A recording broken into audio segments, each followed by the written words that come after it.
Assalamualaikum warahmatullahi wabarakatuh.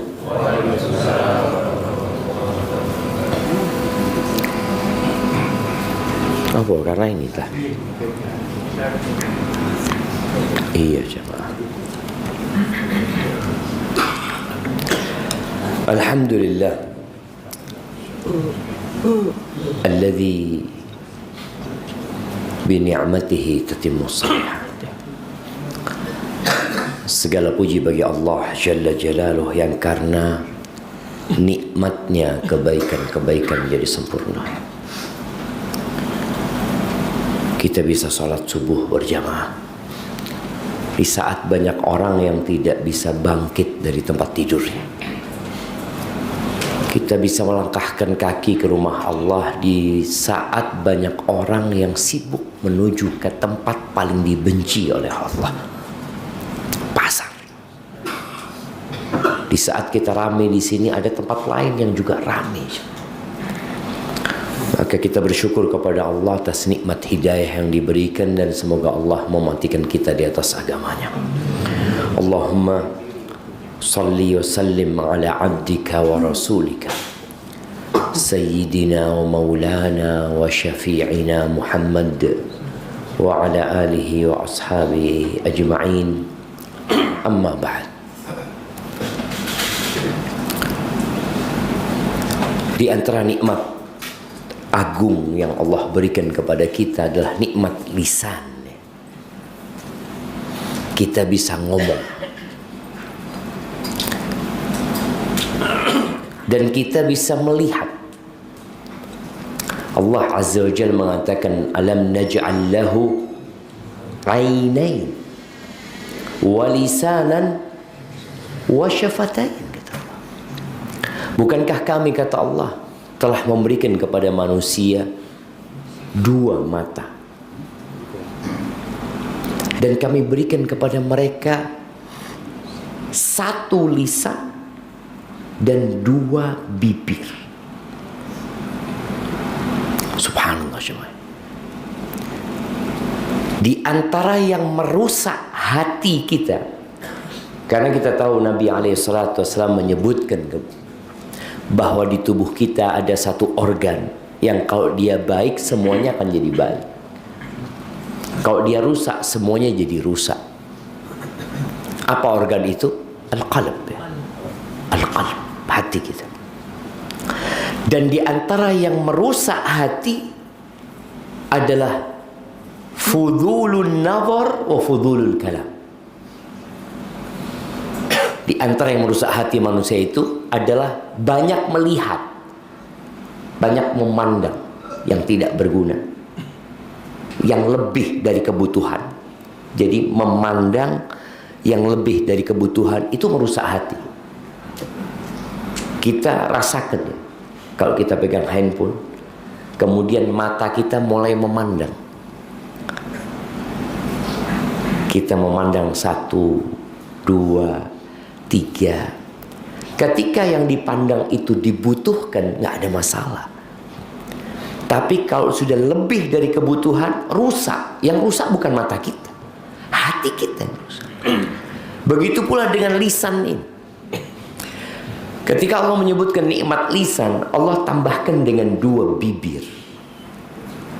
Karena ternyata memang orang kalau punya lisan tanpa bibir, gimana coba? Bibirnya robek,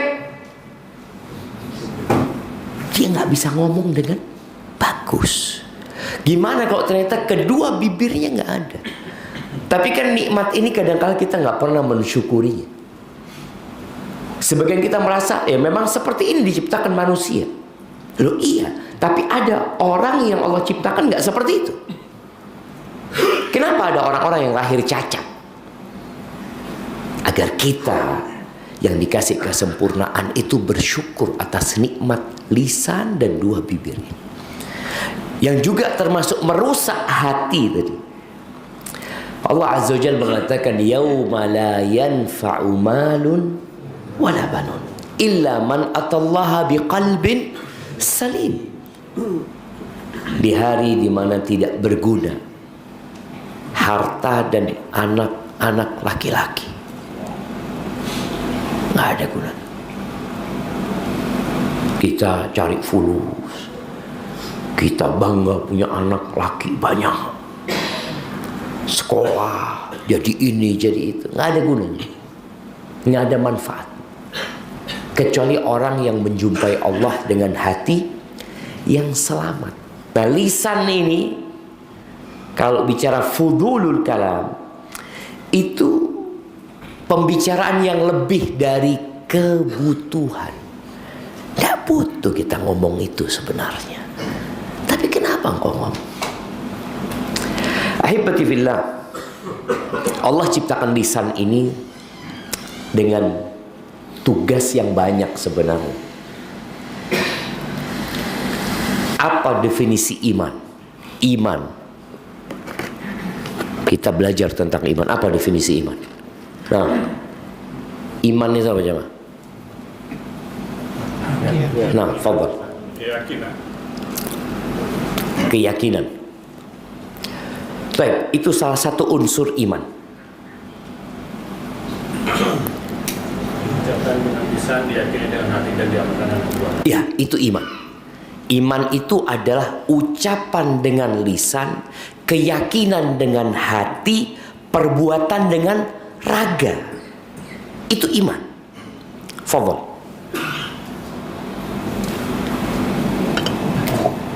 Iki ono sing cilik ya. Ini yang jawabannya satu tadi. Berikan kepada beliau. Tidak tutulan kan, tidak boleh jualan di sini. Hadza huwal iman. Jadi kalau bicara iman itu ucapan dengan lisan. Kita tahu fulan ini muslim atau non muslim dari mana? Dari ucapan syahadatain yang dia ucapkan.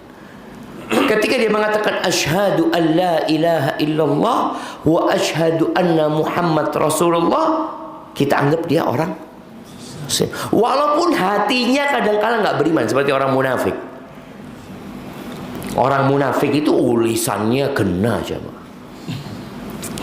Allah Azza wa Jalla di surat Al-Munafiqun mengatakan idza ja'akal munafiquna qalu, apabila orang-orang munafik datang kepadamu, qalu, itu ngomong, nashhadu innaka la rasulullah, kami bersaksi engkau adalah Rasulullah.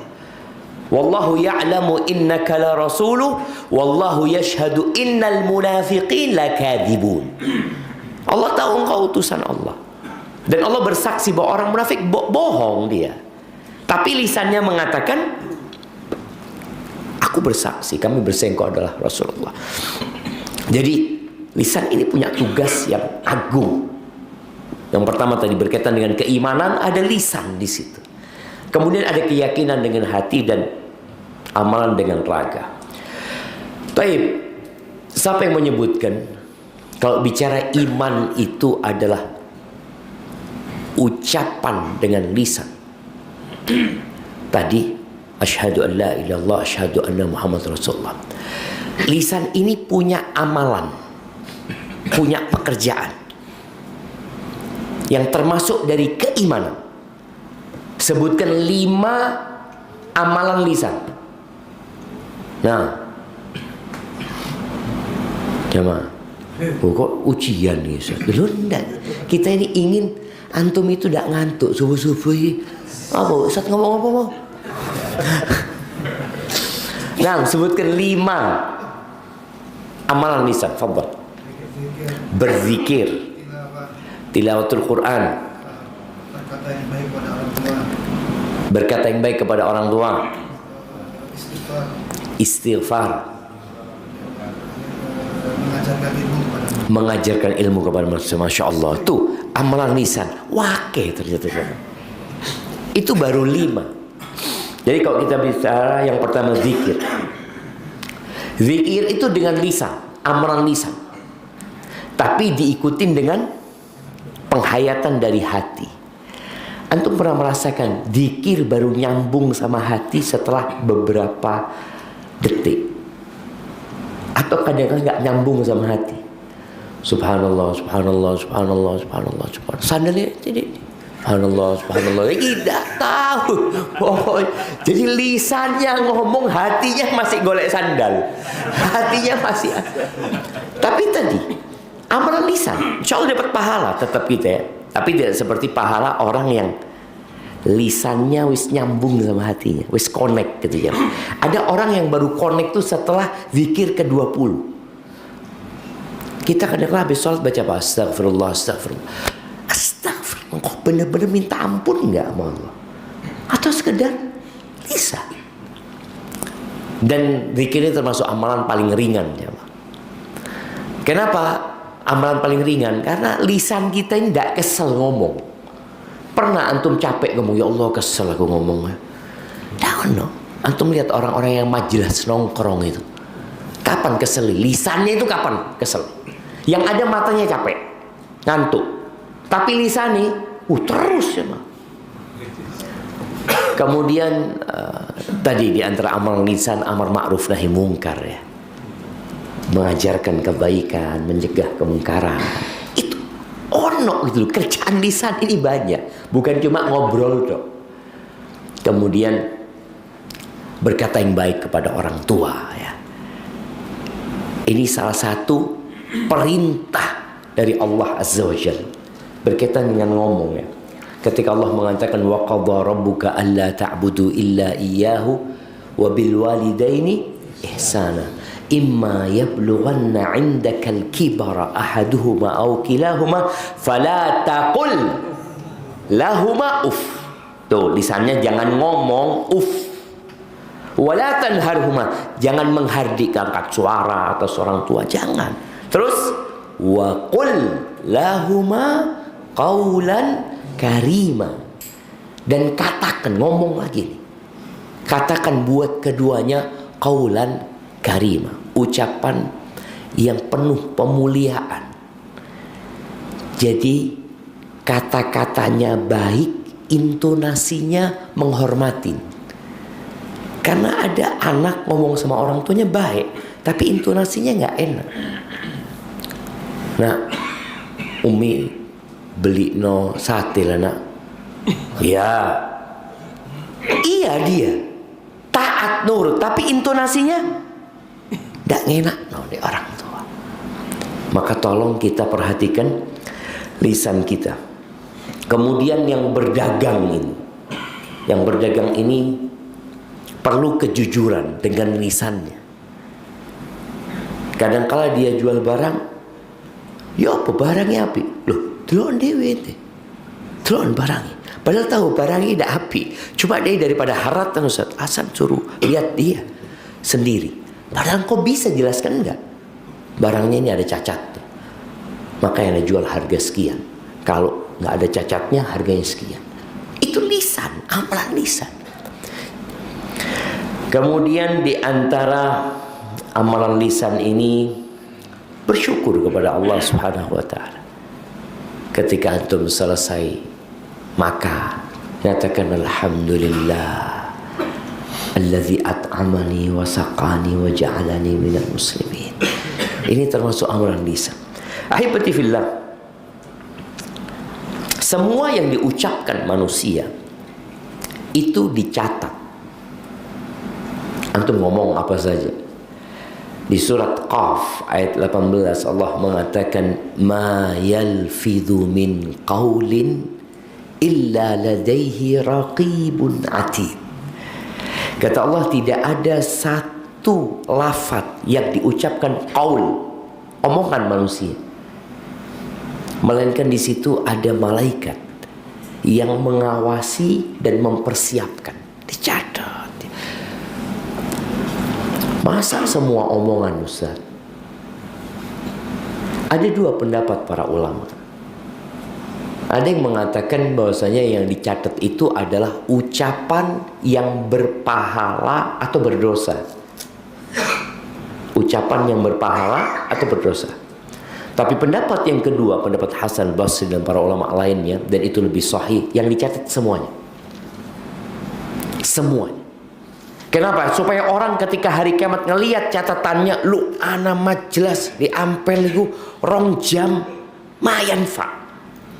Ini omongannya. Memang tidak dosa, tapi mayanfa. Cerita kono, cerita gini. Kalau dia baca Quran 2 jam, dapat berapa juz ya? Berapa juz? Ada yang ngomong 2, ada yang ngomong 3, ada yang ngomong 2,5. Ya, tergantung orangnya yang baca. Ada yang dapat setengah juz. Kenapa? Setiap baca delok HP dulu, baca delok HP tadi. 2 jam oleh nih setengah juz, ada pula oleh 2 juz, ada setengah juz. Karena dia masih ada penggoda dia. Ana ngomong sama waladi ketika Ramadan, karena dia ngaji terus ana ngomong, "Syuf, Yusuf," ana ngomong, Imam Syafi'i itu hatam Quran di bulan Ramadan 60 kali. 60 kali. Berarti sehari 2 kali jamaah. Kita jamaah, masa Ustaz iso kayak Imam Syafi'i Ustaz? Loh, ketika kita ngukur sama diri kita, setahun belum tentu hatam. Terus baca itu, Allahu Akbar. Kayaknya tidak mungkin Ustaz. Ya ukurannya kalau antum. Orang kalau sudah hafal Quran, bacanya itu lebih cepat daripada orang yang belum hafal Quran. Semakin dia sering membaca, semakin dia lancar bacaannya jamaah. Kalau kita kan enggak. Makanya tadi ketika bicara semua omongan dicatat, kalau orang dulu mungkin dia akan merasa bingung, ya apa nyatet malaikat ya? Kok iso? Sekarang antum bicarakan sejak adanya handphone, sejak adanya alat perekam, semuanya direkam. Dan Allah Azza wa Jalla ala kulli syai'in qadir. Kalau manusia aja bisa dikasih kekuatan sama Allah, bisa bikin alat perekam. Jadi kalau antum ngomong 2 jam, semuanya direkam sampai apa aja bisa. Sampai orang kalau yang bikin video itu akan menghilangkan suara-suara itu. Dihilangkan tuh. Dimuntaj itu. Akan dicatat sama semuanya. Dan Rasul sallallahu alaihi wasallam ketika ditanya oleh Mu'ad bin Jabal, Mu'ad pernah datang kepada Nabi SAW bertanya, "Ya Rasulullah, dullani ala amalin yudkhilunil jannah wa yuba'iduni annar." Tuh sahabat radhiyallahu anhu kalau minta amalan itu, minta amalan yang benar-benar sangat tinggi nilainya. Kita kadang-kala datang, Ustaz, ana minta amalan Ustaz supaya cetek jodohnya itu Ustaz. Ada yang amalan supaya cepat punya anak Ustaz. Ana minta amalan supaya lancar tukuni Ustaz. Amalan-amalan yang rata-rata urusan dengan dunia. Mu'ad mengatakan, "Ya Rasulullah, tunjukkan kepada aku amalan yang memasukkan aku ke surga dan menjauhkan aku dari api neraka." Apa kata Nabi SAW? "Laqad sa'alta an azim." Engkau telah bertanya sebuah pertanyaan yang besar, yang agung sekali, yang berat. Wa innahu la yasirun ala man yassarallahu alaih. Tapi itu akan jadi mudah sebenarnya buat orang yang Allah memudahkan bagi orang itu. Intinya pertolongan Allah SWT. Kemudian Nabi SAW menjelaskan tentang rukun Islam. Yang perlu kalau engkau mau masuk surga ya rukun Islam. Setelah itu dikasih amalan lagi yang sunnah-sunnah. Setelah itu ada penjelasan tentang beberapa amalan dalam agama ini. Terakhir Nabi SAW mengatakan kepada Mu'ad bin Jabal, "Afala adulluka ala milaki dzalika kulli." Engkau mau enggak aku kasih amalan yang mengumpulkan semuanya yang tadi udah dijelasin itu. Artinya insya Allah selamat masuk surga, jauhkan dari neraka. Iya, bala ya Rasul, tentu ya Rasulullah, kata dia. Beliau alaihissalatu wassalam mengeluarkan lisannya, memegang lisannya. Beliau mengatakan, kuffa alaika hadza. Jaga lisan. Tahan. Untuk ngomong itu nahan, disuruh nahan diri. Karena orang itu kalau ngomong enak aja. Orang kalau cerita, rakshe, ya, ini itu, bergurau, sana sini enak. Kata Nabi SAW, kuffa alaika. Tahan lisanmu. Heran buat jemaah.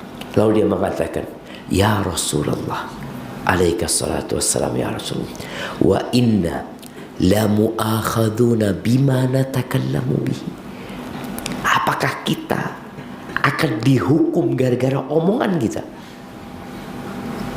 Kan kadang-kadang orang berpikir, doanya cuma soft Ustaz. Enggak tenang Ustaz. Anak kan enggak mukul Ustaz, cuma ngomong. Kadang-kadang seperti itu. Apa kata Nabi SAW? Sakilatka ummuka ya Mu'ad. Ini kalau arti secara bahasa, ibumu kehilangan engkau Mu'ad. Maksudnya teguran keras buat Mu'ad tentang masalah omongan ini. Kok Mu'ad nggak sampai sana gitu loh ilmunya itu. Sakilatka ummuka ya Mu'ad wa hal yakubun nas finnari ala wujuhim au qala ala manakhirihim illa hasaidu alsinati. Mu'ad, orang-orang yang tersungkur di atas wajahnya, di hidung mereka, di dalam neraka, banyak orang yang masuk neraka itu tidak lain hanya gara-gara hasil dari omongan mereka. Omongan mereka. Maka jangan sampai kita ini rajin sholat, rajin puasa, rajin bersodakoh, tapi tidak jaga lisan kita, bisa jadi neraka tempat kita. Di hadis Abu Hurairah radhiyallahu taala anhu, ada sahabat yang bertanya kepada Nabi SAW tentang fulana. Ada fulana ya Rasulullah, taqumul lail wa tasumun nahar wa tatasaddaq. Ada fulana ya Rasulullah rajin sholat malam. Jadi bukan sholat 5 waktu lagi. Kalau dari penjelasan Nabi SAW kepada Mu'ad tentang sholat 5 waktu yang masuk rukun Islam, kemudian tentang sholat malam, perempuan ini sudah sholat 5 waktu plus sholat malam. Kemudian tasumun nahar, rajin puasa sunnah. Orang kan berpikir kalau rajin puasa sunnah akan masuk surga dari pintu mana? Ar-Rayyan, Masya Allah. Wa tatasaddaq, rajin sodakoh, akan masuk dari pintu mana? Pintu sodakoh dia. Cuma masalahnya dia itu ya Rasulullah, tu'zi jiradaha bilisaniha. Lik ngomong pedas benar. Dia menyakitin tetangganya bukan dengan fisiknya, enggak, bilisaniha, untuk memberikan penjelasan cuma dengan lisannya. Gimana orang ini? Para sahabat ingin tanya gitu, karena banyak masyarakat yang seperti itu, atau adalah yang seperti itu. Kata Nabi SAW, la khaira fiha hiya finnar. Tidak ada baiknya tuh perempuan, neraka tempatnya. Karena memang Nabi SAW menjelaskan kepada Mu'ad, yang dapat menyelamatkan engkau itu jaga lisanmu gitu. Gunakan lisanmu untuk ibadah-ibadah yang tadi dibahas gitu loh. Tapi dijaga jangan sampai menyakitin orang gitu. Ahibati fillah, Nabi SAW ketika menyebutkan muslim, orang Islam ya tentunya yang menjalankan rukun Islam. Tapi bagaimana muslim itu hidup bermasyarakat? Kata Nabi SAW, al-muslimu man salimal muslimuna min lisanihi wa yadihi. Muslim itu adalah orang yang menjaga lisannya, yang orang lain selamat dari gangguan lisannya dan tangannya. Dia tidak membuli orang lain. Tidak secara verbal, tidak secara fisik. Kita ini sekarang hidup di zaman bullying ya. Sebenarnya bullying itu bermula dari rumah. Jadi kalau kita punya anak nanti suka membuli orang, boleh jadi kita sumbernya yang menyebabkan dia tumbuh kembang seperti itu. Karena kita suka membuli dia, kita suka merendahkan dia ya. Maka tolong orang tua ini kalau ngomong sama anaknya yang positif ya. Kenapa kita kok harus merendahkan dia di depan saudara-saudaranya kadang-kala? Enggak usah soft talk gitu loh. Oh ini pancen tidak iso ngaji nih. Kadang-kala seperti itu jemaah. Orang tua sendiri ngatakan gitu. Aduh ini tidak bisa baca sampai sekarang ini. Padahal kita mungkin harapannya dengan omongan itu akan memotivasi dia untuk belajar lebih semangat lagi. Tapi ternyata enggak. Dia menyimpan sesuatu di hatinya yang dia nanti akan melakukan itu kepada kawan-kawannya. Maka tolong para orang tua jaga lisannya. Suami istri, siapa yang istrinya tidak pernah berbuat salah? Siapa aja bang? Anda kasih hadiah. Tak kayak no KB gitu biasanya. Nah, adalah perempuan itu melakukan kesalahan. Tapi ketika Nabi SAW ditanya tentang hak para wanita, para istri, di antara yang beliau katakan adalah wala tadribil wajha wala tuqabbih. Jangan mukul wajah. Karena dalam agama kita ada mendidik dengan memukul. Tapi kata Nabi SAW, jangan memukul wajah. Yang kedua, jangan menjelek-jelekkan istrimu. Wala tuqabbih. Kita ini kadang-kala merendahkan istri kita. Kita mengatakan wallah anti ini ndak iso masak, ndak iso dandan, iso ne opo. Itu termasuk menjelekkan istri jamaah. Nabi SAW nyuruh kita melihat kepada kelebihannya bukan kekurangannya. Jadi orang yang lebih itu akan melihat kelebihan orang lain. Jadi orang baik itu melihat kepada kelebihan orang lain. Tapi orang yang buruk demi menutupi keburukannya, dia akan menampakkan keburukan orang. Karena dia bermasalah. Dia ini kurang. Maka demi untuk menutupi kekurangannya, dia akan berusaha mengeluarkan kekurangan orang lain. Maka tolong engkau bercermin. Jangan suka jelek-jelekan istrimu. Anakmu jangan suka dibanding-bandingkan. Loh, itu loh fulan ndak nangis. Loh, aku bukan fulan. Jadi ketika antum sudah mulai lisannya membanding-bandingkan anak, sakit hati anak itu. Antum mau dibandingkan sama suaminya Tonggo. Bang, abang tahu bang, suami Tonggo itu bang. Allah bang, khairi bang. Ditukukno zahab apa? Kira-kira gimana perasaan antum? Ada seorang perempuan ngomong sama suaminya, bang, kau tahu bang? Fulana yang meninggal itu. Iya kata dia. Subhanallah bang, sama suaminya dibangun masjid wakaf atas nama dia bang. Apa kata rijalnya ini? Ana itu sudah menyiapkan juga tanah. Cuma ente tidak mati-mati. Ana juga mau bangunkan masjid gitu. Jadi loro hati dibanding-banding. Subhanallah, jangan. Ketika antum tahu sakit hati dibandingkan dengan lisan itu, maka tolong jangan bandingkan istrimu sama istrinya orang lain.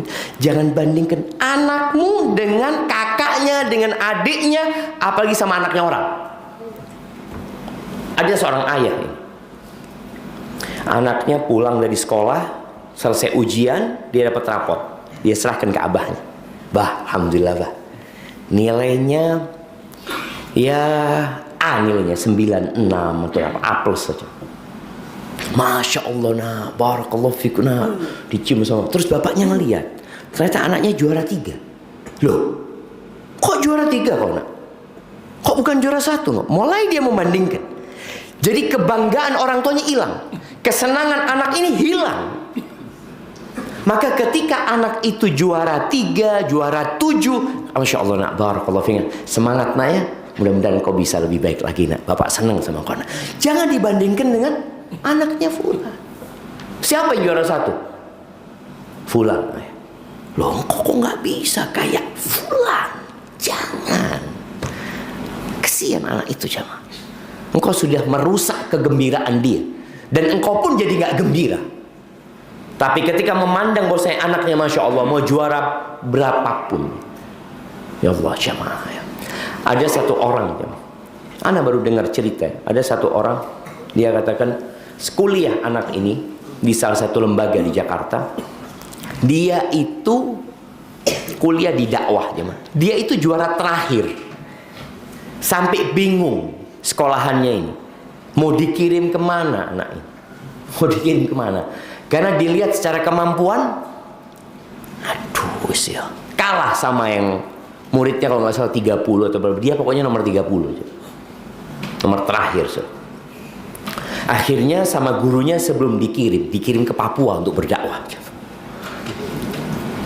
Gurunya ngomong, nah, engkau jangan tinggalkan zikir pagi dan petang. Nah. Berangkat terus. Berangkat. Orang yang berdakwah Papua itu sama kepala-kepala suku itu mesti dikirimi sihir. Dicoba sama dia. Terus. Dan subhanallah jaga orangnya. Allah jaga. Hanya kepala-kepala suku itu datang ke orang ini. Tanya, apa amalan kamu? Kok nggak tembus sihirnya?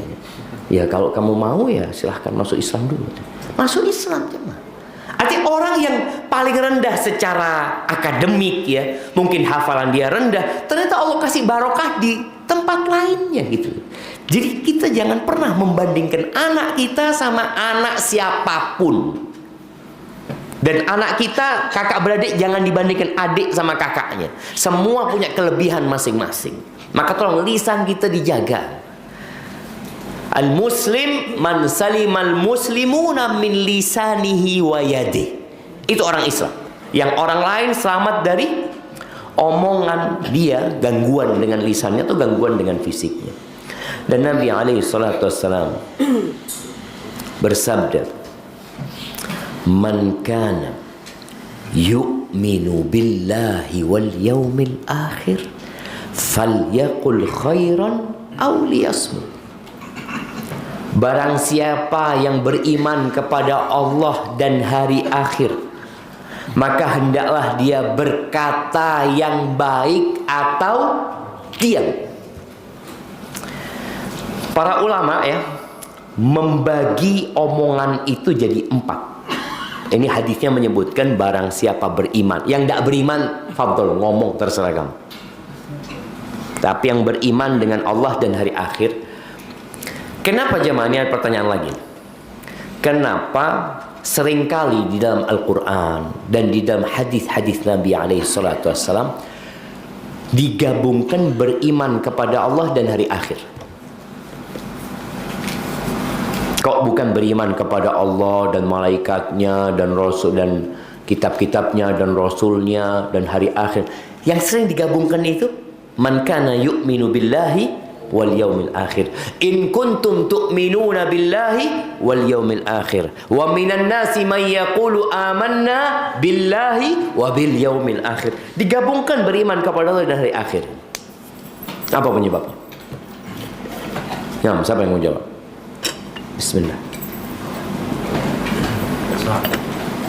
Karena beriman pada hari akhir itu sudah mengimani secara keseluruhan. Karena beriman dengan hari akhir itu mewakili keimanan kepada semuanya. Boleh. Nah, yang lainnya. keyakinan beriman pada yang akhir akan membawa dirinya takut akan pembalasan dari dunia. Masya Allah, barakallahu fikum, sahih. Iya. Fadhal. Ya, beriman dengan hari akhir ini jamaah. Tadi dia juga mencakup keimanan dengan yang lainnya, dengan banyak hal sebenarnya. Tapi tadi yang disebutkan beriman dengan hari akhir itu menjadi motor penggerak kita beramal. Sekarang kenapa kita datang sholat subuh coba? Dapat apa tuh? Dapat roti Maryam keluar nanti. Kasih roti Maryam, kasih gulai, fadl. Akhirnya datang kajian. Enggak. Disediakan apa Amar? Disediakan apa orang-orang itu? Kopi. Ada apa capek-capek kalau cuma mau ngopi aja, di rumah zen ngopi seperti itu sama Harif sama anak-anak. Tapi tadi beriman dengan hari akhir yang menggerakkan kita untuk melakukan ketaatan dan meninggalkan kemaksiatan. Karena kita takut gitu loh. Wah, nggak ada di dunia. Kalau kita bicara di dunia, apa? Nah, capek-capek subuh. Nah, paling jauh siapa paling jauh sekarang hari ini? Nah, Yang paling jauh siapa? yang paling jauh. Nah, dari mana? Sepanjang. Jauh sepanjang jam. Hah? Oh, lu atuh jemaah. Sak kasih sak kotak kan. Tapi isine siji. Nah, kasihkan dari sepanjang tuh. Setengah jam datang jemaah. Dengar pengajian. Kadang kala ya Allah ngantuk kadang kala. Tapi tetap berusaha karena beriman. Perjalanan dia dicatat sama Allah. Duduknya di majelis ilmu ini dia beriman bahwasanya ada malaikat-malaikat yang turun, ada sakinah ya, ada rahmat Allah Subhanahu wa taala. Dia beriman akan mendapatkan balasan dari apa yang dia kerjakan. Orang yang menghafal Quran. Ada orang tua menghafal Quran padahal dia nggak mau jadi ustadz. Sebagian kita kan berpikir hafal Quran untuk jadi ustadz, enggak kan anak tuh ustadz. Ada orang umur 60 tahun menghafalkan Quran. Dan alhamdulillah umur 63 dia hafal Quran. Emak-emak aja hafal Quran. Bukan karena dia mau jadi pengajar, karena dia beriman. Ini loh, nanti anak tahu Ustaz, katanya di akhirat nanti ketika orang masuk surga, derajat di surga itu seperti jumlah ayat Quran. Orang itu akan dikatakan nanti yang hafal Quran nih, katakan iqra warattil warqa. Iqra warqa warattil kama kunta turattil fid dunya fa inna manzilataka 'inda akhir ayatin taqra'uha. Bacalah engkau, naik kedudukanmu, tartilkan bacaanmu. Posisimu nanti ada di terakhir ayat yang kau baca. Ketika orang tahu dengan hadis ini dan dia beriman, dia akan baca Quran. Ini amalan lisan tadi, baca Quran. Dia akan baca, dia akan hafalkan Al-Quran. Walaupun dia nggak mau jadi ustaz, dia bukan mau jadi imam. Kan ada orang karena mau jadi imam akhirnya syaratnya harus hafal Quran 15 juz. Ngafal no. Apa? Tidak jadi imam. Karena itu aja. Tapi orang yang beriman dengan hari akhir, dia akan terus beramal tanpa ada urusan dunia yang dia dapatkan. Maka tadi bicara kenapa seringkali Nabi SAW menggabungkan antara beriman kepada Allah dan hari akhir. Karena hari akhir itu menjadi hari yang ditunggu sama kita. Menjadi masa depan. Kalaupun di dunia kita tahu orang kenapa suka dengan menjadi PNS. Kenapa ya, Pak? Bukan gajinya, pensiunnya. Dia itu beriman dengan pensiun. Yakin. Coba dia dikatakan nggak dapat pensiun, Mama. Tidak ada pensiun. Insya Allah sejak tahun 2026 tidak ada lagi pensiun. Ngeluh apa jangan? Karena dia awalnya bekerja untuk mendapatkan pensiun. Berapa banyak orang tua yang marah ketika anaknya berhenti dari PNS, dari ASN-nya. Dia berhenti karena mau jadi pengusaha. Padahal kalau kita tahu ya, yang kaya-kaya itu pengusaha apa PNS? Pengusaha. Tapi karena ada resiko pengusaha situ. Tapi ala kulli hal tadi, bicara beriman dengan hari akhir, tapi ketika orang berbicara tentang pensiun dia semangat. Ada masa depan. Padahal kita tahu dunia tidak punya masa depan. Mana masa depan dunia? Masjid ini atau musola ini punya masa depan? Tidak ada. Musola ini akan dihancurkan. Dan semua rumah yang ada di Ampel ini akan rata sama tanah. Nggak ada masa depan buat yang tinggal di Ampel sini. Oh, terus tinggal Jakarta Ustaz, podo ae. Antum mau pindah ke Jakarta, pindah kemana, nggak ada masa depannya. Kalau Pakuan Ustaz, podo, nggak ada masa depan. Ustaz. Jember, apa meneng Jember? Baik. Maka tadi beriman dengan hari akhir. Barang siapa beriman kepada Allah dan hari akhir, falyaqul khairan, hendaklah dia berkata yang baik atau dia diam. Para ulama membagi al-kalam arba'atu aqsam. Loh, tinggal 5 menit lagi waktu jawab. Masya Allah. Itulah, lihat ngomong jamaah, gak kerosok. Yang pertama mereka mengatakan ma huwa khairun mahab. Kalam, omongan yang semuanya kebaikan, full kebaikan, murni isinya kebaikan. Seperti orang mengatakan subhanallah walhamdulillah wa la ilaha illallah Allahu akbar, ini full murni baik. Wa minhu ma huwa syarrun mahab. Ada yang jahat. Omongan ini full nggak ada kebaikannya. Isinya keburukan. Wa minhu ma huwa fihi khairun wa fihi syarr. Ada omongan yang campur, ada baiknya, ada buruknya. Wa minhu, dan ada omongan laisa fihi khairun wala syarr. Ada omongan yang nggak baik dan nggak buruk. Omong kosong. Dikatakan baik enggak, dikatakan buruk enggak, ya wis cuma ngobrol-ngobrol biasa gitu kan. Baik. Hadis Nabi SAW itu, barang siapa yang beriman kepada Allah dan hari akhir, hendaklah berkata yang baik atau diam. Yang mana jam? Dari 4 ucapannya. Yang pertama aja kan. Kalau yang benar-benar buruk ya tinggalkan. Kalau campur baik sama buruk, ya tinggalkan.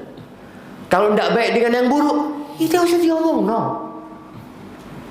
Terus Ustaz, lekmat jelas ngomong apa Ustaz? Yang baik-baik. Kalau bisa yang baik.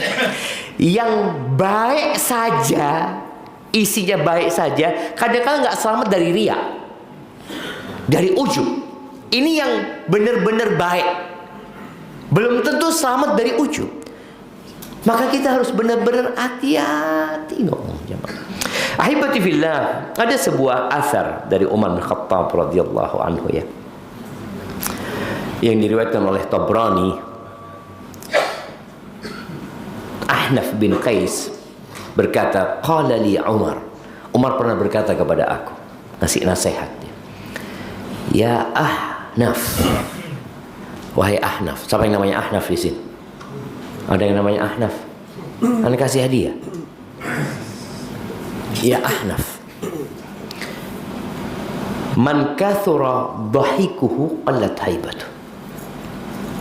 Wahai Ahnaf, orang yang banyak ketawanya, itu karismanya turun. Orang yang banyak ketawa, karismanya itu turun. Waman mazaha ustukhiffa bihi. Siapa yang sering kuyon, sering kurang, akhirnya diremehkan sama orang. Waman kathura kalamuhu kathura saqatu. Barang siapa yang banyak ngomong, maka banyak salahnya. Yang banyak ngomong, kayak ustadz itu rawan salah, karena banyak ngomong. Apalagi kalau omongan itu omongannya tadi, orang itu sekapan orang tuh ngobrol biasanya jemaah. Nih buat suami-suami ya, nasihat Nabi SAW itu membenci tidur sebelum isya dan ngobrol setelah isya. Orang biasanya ngobrol kapan? Setelah isya. Kafe-kafe itu buka kapan? Malam. Nabi membenci. Karena orang kalau tidur sebelum isya, takut-takut ketiduran nggak sholat isya dia. Oh nanti anak insya Allah sholih. Jam berapa? Ya insya Allah lah. Jam 11-an lah. Tahu-tahu bangun azan subuh. Ya Allah. Subuh ternyata. Orang yang ngobrol setelah Isya itu kapan berhentinya? Kapan berhenti? Ya subuh bisa. Subuh. Maka kadang-kala anak lihat, tidak tahu di sini ya. Di Jember itu kadang-kala anak naik kereta jam atau pulang ya, nyampe Jember jam 2 malam ya. Itu di alun-alun sih mat jelas orang-orang itu jamaah. Mulai ba'dal Isya sampai subuh. Nggak ente bahan yang diomongkan. Kita ceramah saja bul, apa meneng gitu diomong gitu. Ini dari ba'dal Isya sampai subuh nggak ente bahannya. Itu. Maka barang siapa yang para suami ini usahakan ba'dal Isya pulang ke rumahnya. Majelis sudah cukup. Nabi SAW itu tidur habis Isya. Orang yang tidur ba'dal Isya, ya dulu kita, inilah yang ami-ami ini ya. Yang ami-ami ketika masih belum ada TV ya. Ba'dal Isya ngapain? Kalau dia nggak majelis, dia akan tidur. Tapi kalau sekarang nggak majelis, nonton. Ini tadi termasuk yang kelebihan memandang, nonton nggak berguna ya. Orang kalau dulu sebelum ada remote, anak ingat sebelum ada remote TV itu ya. Kalau suruh ganti itu suruh jalan. Nah, duduk. Aduh, kok ada api, berdiri lagi. Sekarang nggak ono, lunggu wis. Pegang remote sampai stroke. Karena dia tidak gerak sama sekali. Maaf Ibas, duduk tidak ada gerak maju mundur gitu jemaah.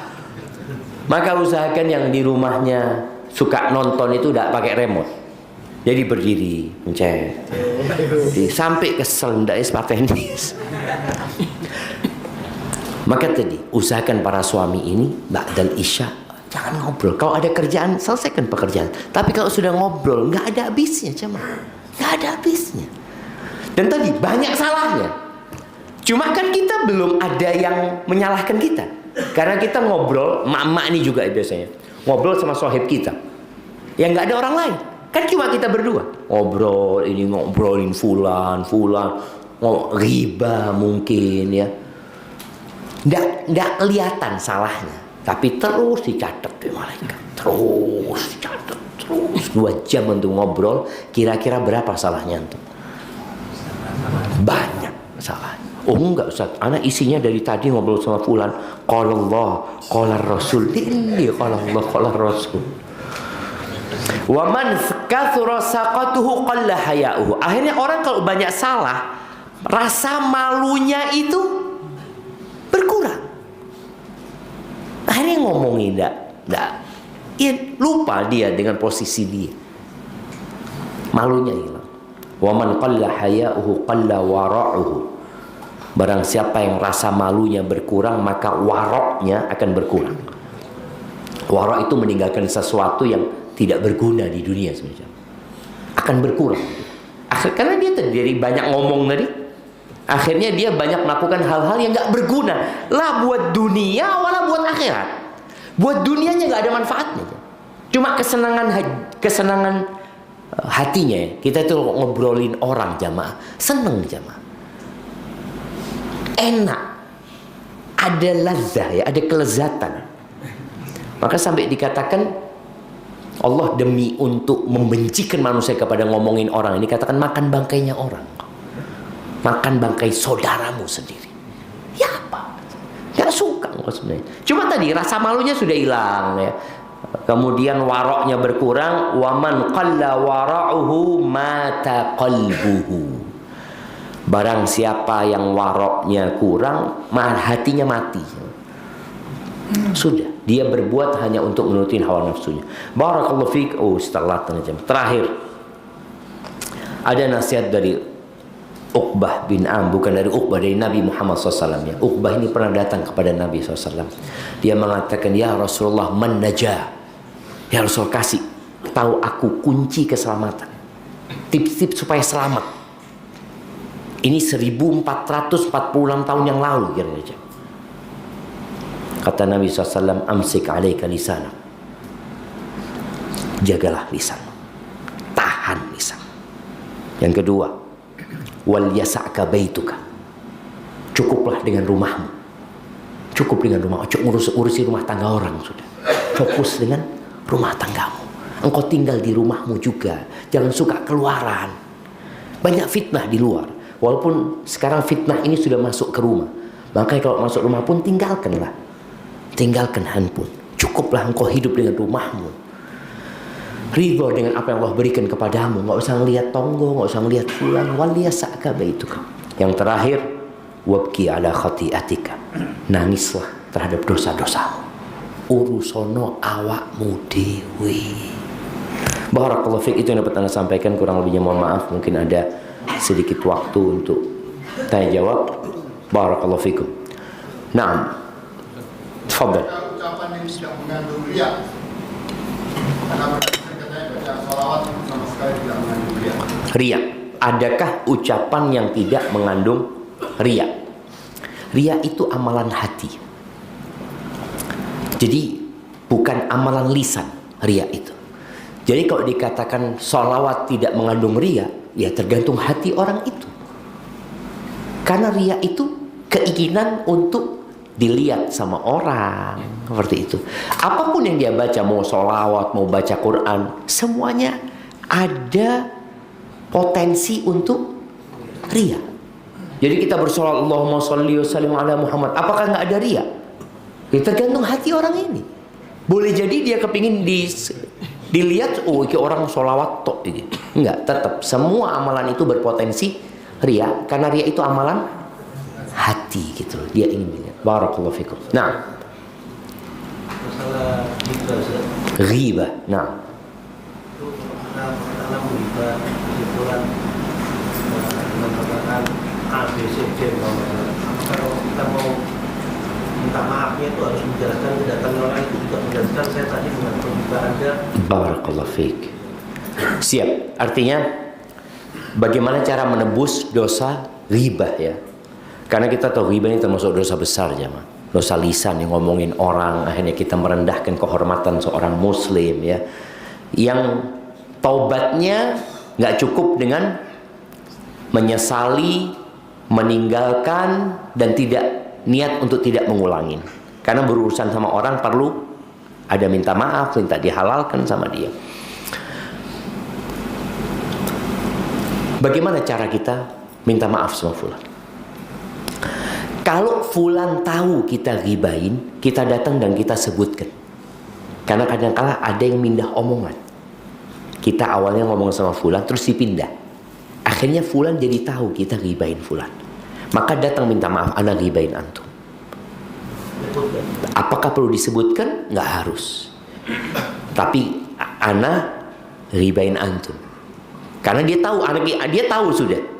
Kita ghibahin dia, maka kita minta maaf sama dia. Nggak perlu nyebutkan tentang ini, nggak perlu. Karena hanya akan menambah sakit hati dia. Kalau dia nggak tahu, jangan sebutkan. Datang aja minta maaf ya, kayaknya anak punya banyak salah sama antum ya, barakallahu fiik.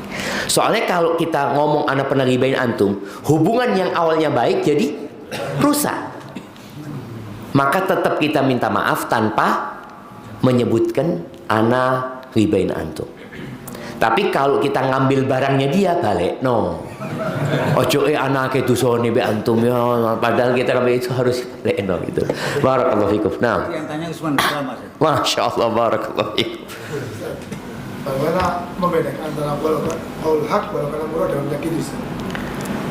Bagaimana membedakan antara ucapan kebenaran yang pahit ya dengan menyakiti? Yang pertama perlu dilihat niat kita. Innamal a'malu binniyat. Kemudian yang kedua, cara menyampaikan. Karena ada orang menyampaikan kebenaran nyakiti. Padahal dia bisa dengan cara yang santun seperti itu ya. Umpamanya ngasih tahu orang nih, anak akan sampaikan kebenaran, fulan berbuat salah di depan orang lain. Itu menyakiti. Padahal ucapannya hak. Tapi karena tata caranya tidak santun, tidak hikmah, engkau tidak mengatakan kebenaran. Atau tetap dia mengatakan kebenaran tapi caranya nggak benar gitu loh. Al-Imam Syafi'i mengatakannya, ta'ammaddi binushika finfiradin wa jannibni nasiha fil jamaah. Kata Imam Syafi'i, ini Imam Syafi'i sekelas Imam Syafi'i. Engkau kalau mau ngasih nasihat ana, tolong ketika ana sendirian. Hindari ngasih nasihat ana di depan jamaah, depan orang. Fa innan nusha bainan nasi nau'un minat taubihi la ardut simaa. Karena kalau ngasih nasihat kepada ana di depan orang, itu pelecehan. Itu pelecehan dan aku nggak mau denger gitu loh. Maka tadi ketika engkau ingin mengatakan kebenaran, tata caranya harus benar, niatnya harus baik. Itu kita bisa membedakan. Walaupun kalau kita ngasih tahu orang, rata-rata orang itu kalau dikasih tahu ya sakit hati gitu loh. Tapi kalau cara kita baik, paling enggak dia tahu kalau ana ini sayang sama antum.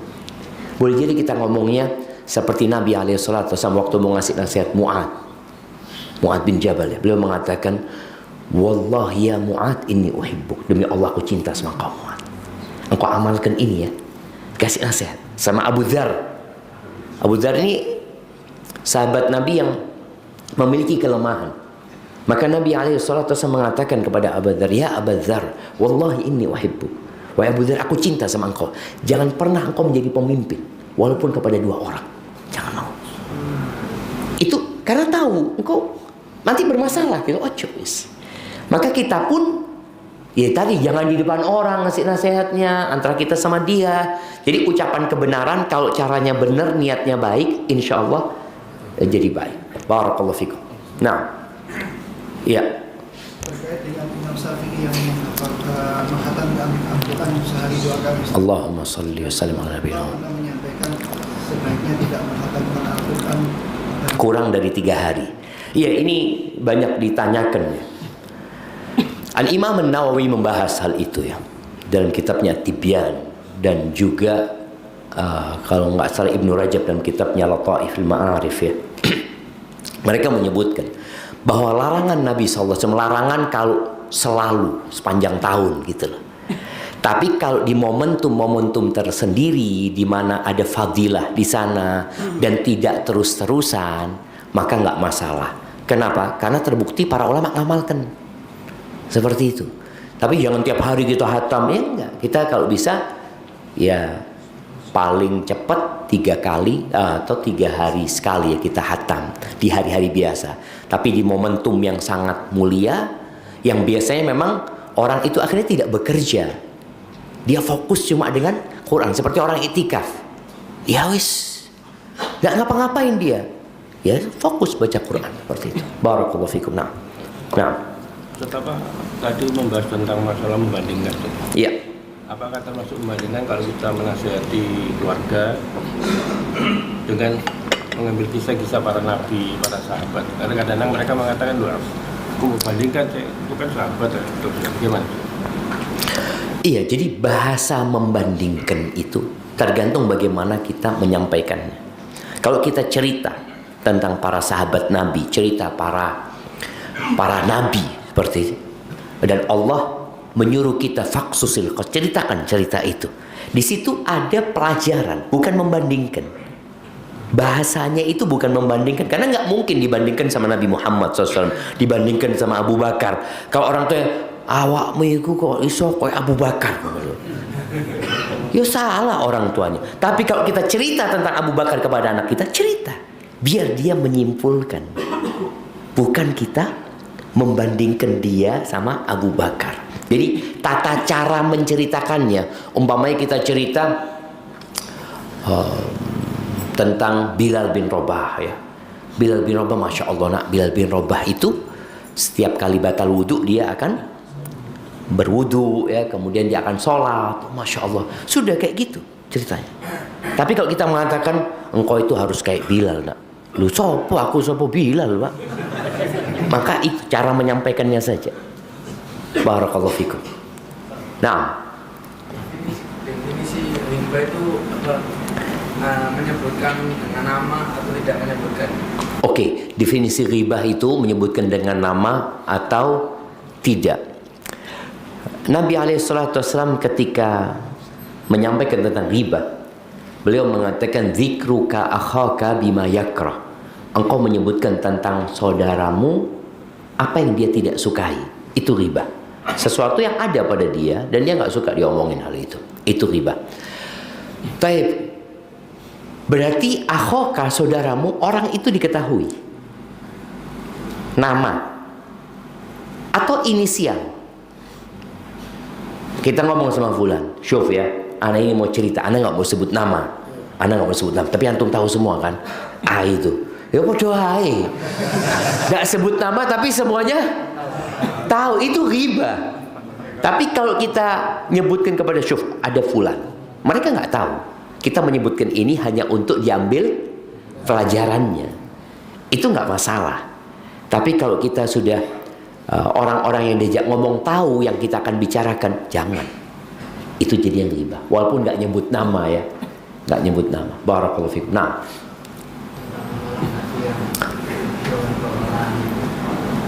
tentang amalan hati,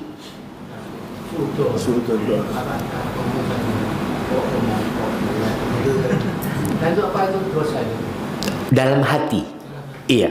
Begini, berkaitan dengan suudzon, Allah Azza wa Jalla mengatakan, ya ayyuhalladzina amanu ijtanibu katsiran minadh-dhonn inna ba'dadh-dhonni itsm.